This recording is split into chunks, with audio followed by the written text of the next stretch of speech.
I thought I had died, and then Jesus showed me the truth. For years, I thought I had life figured out. Faith, just a crutch for people who couldn't face reality. Heaven, a fairy tale for those afraid of the dark. I was confident in what I believed until the day I died. One moment, I was changing a porch light. The next, I was gone. No heartbeat, no breath, just darkness. But death wasn't the end. I left my body. I saw everything: Emily sobbing, paramedics desperately trying to revive me. And then I was pulled into a place more terrifying than anything I could have imagined. A vast, endless void where voices whispered my worst fears. You turned away from the truth. You rejected him. And just when I thought I was lost forever, a light appeared. Jesus. He was real. And in his presence, I saw my life for what it truly was. Every choice, every rejection, every moment I had ignored him. And then he showed me something even more shocking. Heaven. But before I could enter, he told me something that changed everything. It's not your time. When I woke up, doctors were speechless. I had been gone for 8 minutes. But I came back with a message, one that I can't stay silent about, no matter what it costs me. What I saw beyond this life changed me forever. And if you think death is just the end, you need to hear what happened next. Do you believe in life after death? Let me know in the comments. And before we go any further, make sure to subscribe so you don't miss more testimonies like this. Trust me, you're going to want to hear the full story. My name is Meryl Strickland, and for most of my life, I believed I had everything figured out. I lived in Wichita, Kansas, working as a librarian, quiet, predictable, and in control of my own world. Books were my escape, my sanctuary. They held knowledge, history, and imagination, but they never held faith. Religion, to me, was a relic of the past, something people clung to out of fear or tradition. I wasn't angry at God, I just didn't believe he was real. Independence was my pride. I had built a life on my own terms, making decisions based on reason, not faith. Love. I believed in love, but not in the way others expected. I had spent years in a committed relationship with another woman, Emily, and we had built a life together. To us, love was love, simple, honest, and true. But deep down, I knew that not everyone saw it that way. Some people, especially those who spoke about God, saw my life as a contradiction, a rebellion. I dismissed their views as outdated and judgmental. Kansas was home, but it never really felt like a place where I belonged. Small-town whispers, sideways glances, and the occasional concerned conversation from strangers were reminders that my existence was a topic for debate. But I had long since learned to brush it off. If there was a God, I figured he wouldn't care about love. He would care about kindness, about honesty, about being a good person, and I was all those things. That was enough, wasn't it? Faith was something I left to others. I had gone to church as a child, sat through sermons, watched people lift their hands in worship, eyes closed, lips moving in whispered prayers. But I never felt what they felt. It was just noise, a script people followed. If they needed that, fine. I didn't. I was a realist. Science, logic, reason, those were my foundations. Heaven, hell, an afterlife. Fairy tales for the desperate. I never imagined that in a single moment, everything I believed would be shattered. That I would face a reality so undeniable, so overwhelming, that it would change the very core of who I was. It happened on an ordinary Sunday afternoon. The kind of day that felt peaceful, predictably, until it wasn't. I had just finished cleaning up the kitchen when I remembered the porch light had been flickering for weeks. Emily had mentioned it a few times, but we kept forgetting to change it. I figured I'd take care of it myself. No big deal. I grabbed the ladder from the garage and set it up just outside our front door. The sun was beginning to set, casting long shadows across the quiet street. It was one of those perfect Midwest evenings where the sky burned in shades of orange and pink. I climbed up, light bulb in hand, balancing carefully as I reached for the fixture. Then, in an instant, everything changed. I don't know if the ladder shifted or if I simply lost my balance, but suddenly, the world tilted. My stomach lurched as my foot slipped, and before I could react, I was falling. The last thing I remember was the rush of wind in my ears and the sickening crack as my head hit the concrete below. Then nothing. No pain, no awareness of time. Just silence. A void that stretched endlessly, like I had been plucked from reality itself. I should have been terrified, but I wasn't. There was no fear, no struggle, just an eerie stillness. It was as if the moment I hit the ground, the world had erased me. The first thing I became aware of was me, but not in the way I had always known myself. I was floating, weightless, detached. I looked down and saw my own body sprawled across the concrete. Emily was kneeling beside me, her hands shaking as she pressed them against my chest, screaming my name. The porch light flickered above, casting an eerie glow over the scene. I should have panicked. I should have felt something: pain, fear, desperation.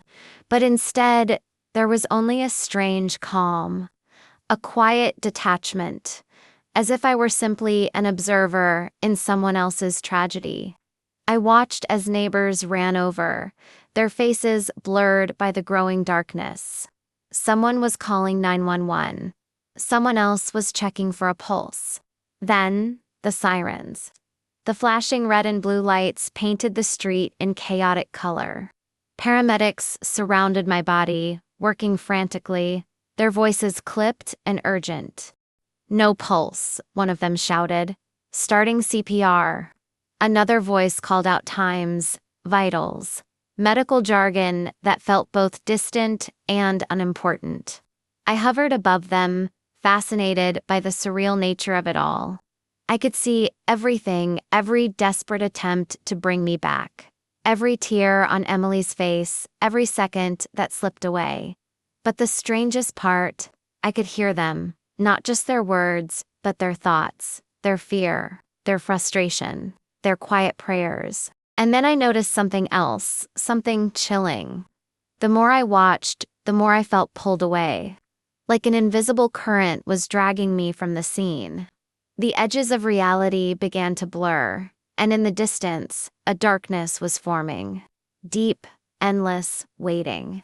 I didn't know it yet, but I was about to step into something far beyond what I had ever believed possible. The pull was relentless. One moment, I was watching the paramedics fight to bring me back, and the next, I was falling into something I couldn't comprehend. The street, the flashing lights, Emily's tear-streaked face, all of it faded into the distance as I was swallowed by an overwhelming darkness. It wasn't just the absence of light, it was emptiness itself, stretching infinitely in every direction. A void so consuming that it seemed to devour even my thoughts.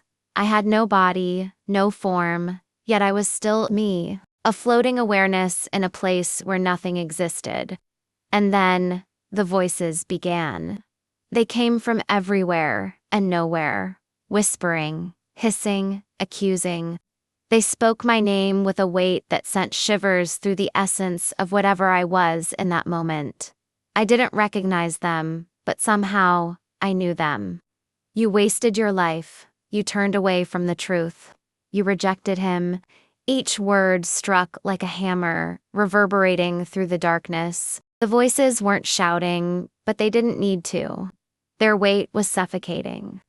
I wanted to cover my ears, to run, to scream, but I had no ears, no legs, no voice. I was trapped. A creeping dread spread through me. The rational part of my mind, the one that had dismissed the idea of an afterlife, began to crack. Was this death, Was this all there was? Just an eternal, suffocating nothingness. I had always believed that when we died, we simply ceased to exist. But I was existing. And I wasn't alone. Something was there with me, watching, waiting, and then, in the farthest reaches of the void, a light appeared. At first, the light was just a distant glow, barely noticeable against the crushing darkness. But it grew steadily until it was undeniable. Unlike anything I had ever seen, it wasn't just brightness, it was alive. It radiated warmth, pulling me toward it. And for the first time since falling into the void, I felt something other than fear. Then, from within the light, a figure emerged. I knew who it was before I could even process how I knew.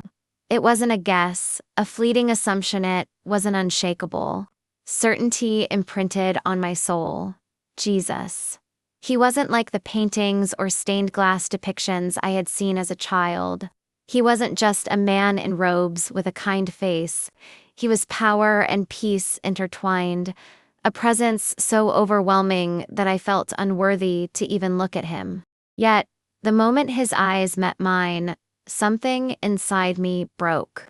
A flood of emotions crashed over me: regret, sorrow, relief, love, all at once. I wanted to speak, to explain myself, to justify a lifetime of disbelief. But I didn't need to. He already knew. His gaze wasn't condemning, nor was it indulgent. It was truth, pure and unfiltered. And the truth was, I had spent my entire life turning away from him. He reached out a hand, and without thinking, I reached back. The moment our hands met, warmth surged through me, more powerful than anything I had ever felt. It wasn't just physical warmth, it was recognition. I had spent years doubting him, rejecting him, even mocking the very idea of him. But he had never rejected me, and in that moment, I realized I had been wrong about everything. The moment our hands touched, the world around me shifted. The darkness was gone, and in its place, a vast expanse of light stretched endlessly in every direction. But I wasn't alone in this radiant space. Scenes from my life began unfolding around me, vivid and undeniable. It wasn't like watching a movie or flipping through old memories. I was inside each moment, experiencing them all over again. At first, I saw the good, the laughter, the kindness, the moments of love I had shared with others. I saw myself as a child, holding my mother's hand as we walked through a field of tall grass. I saw myself comforting a friend who had lost her father, offering words of encouragement. I saw small acts of kindness I had long forgotten, opening doors for strangers, leaving an extra tip for a struggling waitress.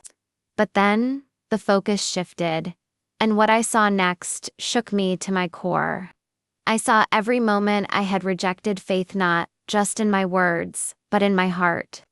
Every time I had rolled my eyes at believers, dismissed their experiences, mocked their prayers, I saw the walls I had built around myself, refusing to even consider the possibility of something greater than my own understanding.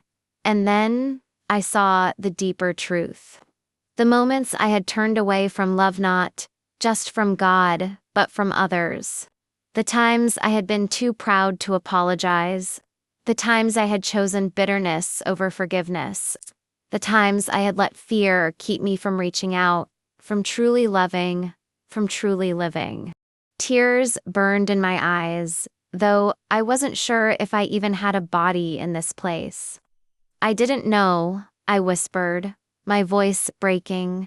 I didn't know you were real. Jesus looked at me, his expression full of love, but also sorrow, not for himself, for me. You did know, he said gently. You just refused to see.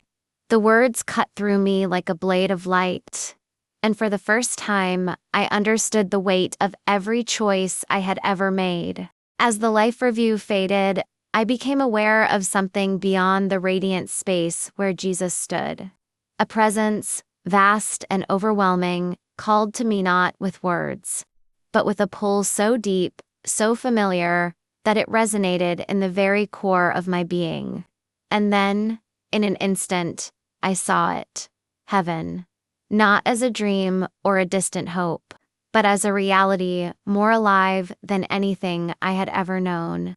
The colors were unlike anything on earth, vibrant, shifting, more real than real. Golden light bathed everything, not from a sun, but from the presence of God Himself.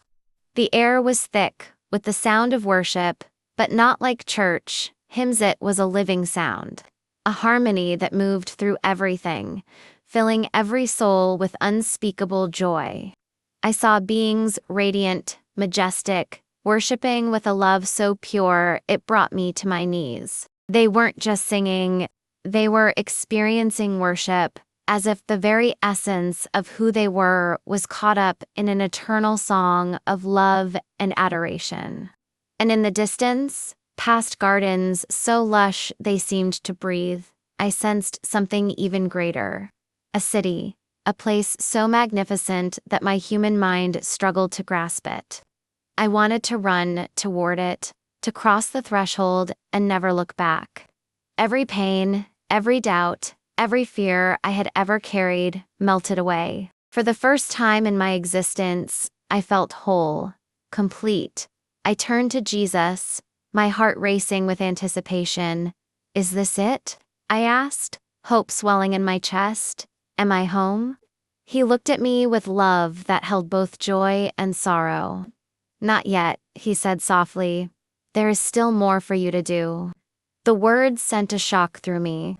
A protest rose in my throat. No, I don't want to go back. But even before I could speak, I felt the pull again, this time, away from heaven, back toward the world I had left behind. I wasn't ready. I didn't want to return, but my story wasn't over yet. The pullback was gentle, yet undeniable. My soul, my very essence ached to stay in that place of perfect love and peace, but Jesus' words echoed in my being. There is still more for you to do. I looked at him, desperation in my eyes. But why? Why send me back when I've finally found what I've been searching for my whole life? He didn't answer right away. Instead, he showed me something. A vision unfolded before mirthfully, raw, and heartbreaking. I saw lost souls, wandering, searching, just as I had. Faces filled with doubt, fear, and emptiness. People convinced they had all the answers, yet missing the one thing that truly mattered. I saw Emily sitting alone in our home, grief overtaking her as she held my lifeless hand in the hospital. I saw people I had never met, people I would meet if I chose to return. You were blind, Jesus said, his voice steady yet filled with compassion. But now you see. And there are others who still walk in darkness, waiting for someone to tell them the truth. Tears welled in my eyes. I had spent my entire life rejecting faith, laughing at the idea of God, dismissing believers as misguided, but I had been the one lost. And now, I was being given a choice: stay in paradise or return to a broken world and share what I had seen. I hesitated, torn between longing and purpose. Then, Jesus reached out, touching my forehead with his hand. Instantly, warmth spread through me, filling me with strength and a sense of mission. It's not your time, Meryl, he said softly. But when it is, I will be waiting. The moment he spoke those words, the light around me shattered. The warmth, the music, the beauty, it all faded, replaced by an unbearable, crushing cold. And then, I gasped, drawing in a sharp, painful breath. I was back. The first thing I felt was pain. A deep, searing ache that shot through my skull and down my spine.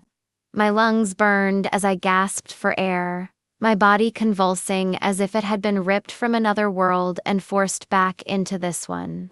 The noise hit me, next machines beeping frantically, voices shouting, a rush of movement all around me. She's back. We've got a pulse. I blinked, my vision blurry, the harsh fluorescent lights of the hospital ceiling coming into focus. My body felt foreign, heavy, as if I didn't quite belong in it anymore. I struggled to move, to speak, but everything was sluggish, unresponsive. Then, I saw her, Emily. Her face was streaked with tears, her hands trembling as she clutched mine. Meryl. Her voice cracked with disbelief. A mixture of hope and fear tangled together. I tried to speak, but my throat felt like sandpaper. The doctor leaned over me, shining a light into my eyes, checking my vitals. "You've been gone for 8 minutes," he said, shaking his head as if he couldn't believe it himself. No heartbeat, no brain activity. We were about to call it 8 minutes. 8 minutes of being dead, but I hadn't been gone. I had been somewhere else, somewhere real. Tears welled in my eyes as memories of what I had just experienced flooded back. The void, the voices, Jesus, heaven, the overwhelming love, the mission he had given me. Emily squeezed my hand tighter. "I thought I lost you," she whispered. "I thought you were gone." I looked at her, my heart breaking for the grief she had just endured. But I also knew I wasn't the same person anymore. I had seen the truth, and I couldn't stay silent about it. The days after my return felt like a blur, yet every moment carried a weight I had never known before. The doctors called it a miracle. They ran tests, scanned my brain, searching for an explanation as to how I had been gone for 8 minutes and come back with no neurological damage. They couldn't explain it. They called it an anomaly, a medical mystery. But I knew the truth. Lying in that hospital bed, I could still feel the presence of what I had seen. The warmth of heaven still lingered in my soul, the echo of Jesus' words pressing on my heart. "There is still more for you to do." I wanted to tell everyone, the nurses, the doctors, Emily, especially Emily. But how could I put something so vast, so incomprehensible into mere words? The thought of speaking it out loud terrified me. What if they thought I was crazy? What if they dismissed it as a hallucination, a trick of the dying brain? And yet, the weight of silence felt heavier than any fear. The first time I spoke about it was with Emily. It was late, the hospital room dimly lit, the rhythmic beep of the heart monitor the only sound between us. She held my hand, her eyes searching mine. "Meryl, what happened to you?" I took a shaky breath. "I died," I said, "and I saw Jesus." She blinked, as if she hadn't heard me right. "You what?" "I was gone, I whispered. "And I went somewhere. I saw him. He showed me my life. He showed me everything." Her grip on my hand tightened. Her expression was unreadable, somewhere between fear and disbelief. "You don't even believe in that stuff." I swallowed hard. I didn't, but I do now. And in that moment, I knew I couldn't keep this to myself, no matter what people thought. No matter what it cost me, I had to tell the truth. Leaving the hospital felt like stepping into a new world, except the world hadn't changed. The streets were the same, the sky was the same, people moved about their lives just as they always had. But I saw everything differently now. I had been given a second chance, a purpose, but the weight of that truth came with a cost. I struggled with fear of rejection, fear of ridicule, fear of losing the life I had built. How could I, someone who had spent years dismissing faith, now stand before the world and say, I was wrong? How could I look Emily in the eye and tell her that everything we had believed together no longer made sense to me?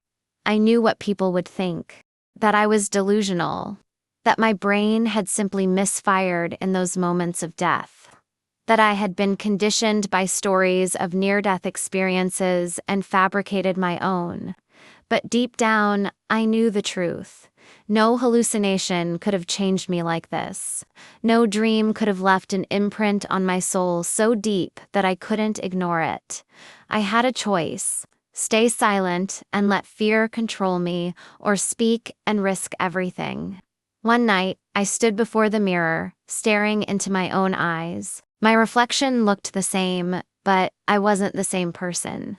"God," I whispered, feeling the unfamiliar weight of his name on my lips. "If you really sent me back for a reason, give me the strength to do it." And in that moment, I felt it again. That warmth, that presence, the same one I had felt when Jesus touched me. I knew what I had to do. The first time I spoke publicly about my experience, my hands were shaking. My voice wavered. My heart pounded so hard I thought it might stop again. But I did it.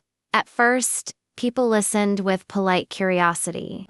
Some were fascinated, others were skeptical. And then, as expected, the criticism came. "You were hallucinating. Classic oxygen deprivation. You just imagined what you wanted to see." The old Mitha, one who had dismissed faith for so many years, would have agreed with them. But now, their words didn't shake me. I had stood in the presence of Jesus. I had felt his love. I had seen the truth. No amount of doubt from others could erase what I had experienced. Emily struggled the most. She wanted to believe me, but she couldn't understand how I had changed so completely. "This isn't you, Meryl," she said one night, her voice filled with frustration. "You're talking like one of them." I reached for her hand. "I know," I said, "and I know this isn't what you want to hear. But it's the truth." Tears welled in her eyes. "So, what now?" "You just become someone else." I swallowed hard. "I already have." That night, I sat alone in the quiet, wrestling with my thoughts. I had lost so much in those 8 minutes. My old self, my certainty. Even the life I had built with Emily was slipping through my fingers. But I had gained something greater. Faith. Not the kind I had once mocked, the blind, ritualistic belief I had always dismissed. But a faith that was alive, undeniable, burning in me like a fire that couldn't be put out. I didn't have all the answers. I didn't know where this new path would lead me. But I knew one thing with absolute certainty. I was never truly alone. And I never had been. I spent my whole life running from the truth. I thought I knew better. I thought faith was just an illusion. But now, I know Jesus is real. Heaven is real. And so is the choice we make in this life. I was given a second chance, but not everyone gets one. So I have to ask you, what would happen if today was your last day? Would you be ready? Or would you, like me, realize too late that you had ignored the truth all along? I don't share this story to scare you. I share it because I know what's waiting on the other side, and I don't want you to find out the hard way. Now, I want to hear from you. Do you believe in life after death? Have you ever had an experience that made you question everything? Tell me in the comments. I read every single one. And before you go, don't forget to subscribe and turn on notifications. There's another powerful testimony coming up next. You won't want to miss it. Click here to watch.